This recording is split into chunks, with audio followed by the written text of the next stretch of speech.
ก็เจอกับตัวเองนะคำว่าควายเฮ็ดนาหมากินข้าวนะเอาอีกแล้วเฮ็ดเสื่อมเสียประเทศชาติบ้านเมืองอีกแล้วหน่วยงานใดเฮ็ดหน่วยงานใดกระทำหรือว่าบุคคลใดเฮ็ดบุคคลใดกระทำกับเปลี่ยนแปลงซะเด้อประชาชนคนลาวเฮาเป็นหูเป็นตานำกันเด้อบุคคลใดเฮ็ดบ่ดีหน่วยงานใดเฮ็ดบ่ดีวิพากษ์วิจารณ์มาโลดทุกคนล่าสุดหน่วยกู้ภัยไทยนี่ที่เพิ่นตั้งใจไปซอยคนลาวเพิ่นก็น้อยเนื้อต่ำใจได้โพสต์ลงไปใน Facebook ว่าการเข้มผลงานแปะลิงก์เลขบัญชีของหน่วยงานที่นี่เป็นเรื่องปกติจริงหรือคนทำงานกับคนแอบอ้างมันทุเรศมากนะไว้เล่าให้ฟังหมายความว่าหน่วยกู้ภัยทางฝากฝั่งของประเทศไทยเพิ่นน้อยเนื้อต่ำใจที่ว่าเพิ่นตั้งใจไปเฮ็ดงานแล้วคนที่บ่เฮ็ดงานไปฟดเอาผลงานไปแปะลิงก์เลขบัญชีเพื่อรับผลประโยชน์ส่วนตัวซึ่งการกระทำแบบนี้เป็นสิ่งที่ทุเรศหรือว่าน่าเกลียดแม่นบ่ทุกคนและก็มีอีก Facebook หนึ่ง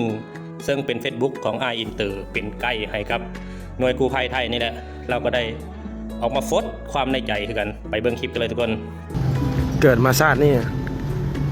ก็เจอกับตัวเองนะคำว่าควายเฮ็ดนาหมากินข้าวนะก็เคยเจอกับตัวเองเลยมันเสียความรู้สึกบอกตรงเลยแต่มันก็เกิดกับเราแล้วกลับบ้านมาเนี่ย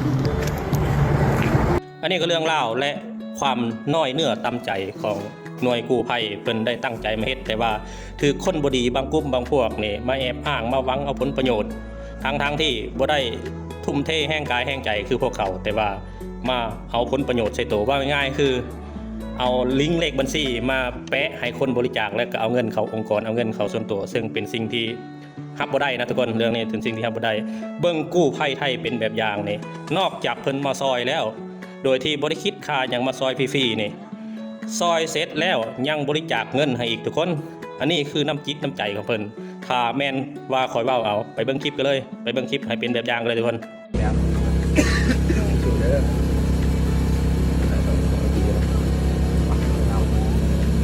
แล้ววันนี้อันนี้ผมคนทั้งปีนะอันนี้คอยจะมองให้เป็นร่างนะเป็นร่างนี่มันไม่คุ้มกันที่กับอ่ะ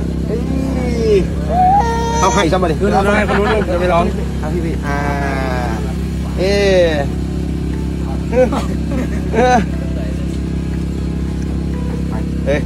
ของผมไปแล้วครับผมเอาจะได้กันแข่งเด้อแข่งเด้อแข่งเด้อครับผมเอาอันนี้คนจะว่าคนดีแท้คนดีจริงควรเอาเป็นแบบอย่างต้องเฮ็ดแบบนี้อยากให้ฟังของประเทศลาวนี่อยากให้เบิ่งเอาเพิ่นเป็นแบบอย่างอยากให้เฮ็ดแบบนี้สมมุติเขาเป็นองค์กรใดองค์กรหนึ่งที่อยากช่วยเหลือคนก็อยากให้ช่วยเหลือจากใจจริงๆนี่บ่แม่นสิว่าช่วยเหลือเพื่อหวังผลประโยชน์ตัวเองอันนี้บ่โอเคอันนี้นะมันบ่ได้ประชาชนบ่ได้กินยาคนลาวบ่ได้กินยา